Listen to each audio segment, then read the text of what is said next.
የኢትዮጵያ ሕዝብ የተሰሩ ስራዎች ያደንቃል፣ ለተሰሩ ስራዎች ድጋፍ ይሰጣል።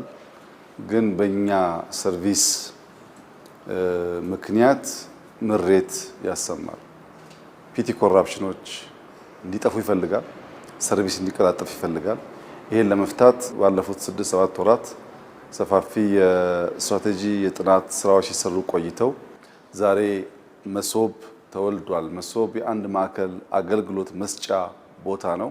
አሁን ዛሬ የጀመርነው የመሶብ አገልግሎት 12 ገደማ ተቋማት ከ40 በላይ ሰርቪስ አንድ ሰው እዚህ ያገኛል። ኢትዮጵያ ውስጥ ታች ስንወርድ መታወቂያውም ችግር ነው፣ ኢንቨስትመንቱም ችግር ነው። የስራ ማግኛ መንገዶች ነገሮችም ቀላል አይደሉም። ቢሮ ይዘጋል፣ ስብሰባ በዛ ይባላል። ሰዎች በቀላሉ ሰርቪስ አያገኙም። ይሄን ለመፍታት ሁለት መንገድ ነው መንግስት የተከተለው። አንደኛው ቀበሌ ዋናው የመንግስት አካል ሆኖ መሰረት ሆኖ ቀበሌ ማዘመንና ሰርቪስ መስጠት የሚያስችል ተቋም ማድረግ ነው። ሁለተኛው መሶብን በእኛ ልጆች በእኛ ሲስተም እዚህ ቦታ መጀመር ነው። ይሄ ለኢትዮጵያ ሕዝብ ትልቅ የምስራች ነው። በሌብነት ላይ ያለን ጥላቻ፣ በሌብነት ላይ ያለን ጥያቄ ፈር እየያዘ የሚሄደው ሲስተም ስንጠቀም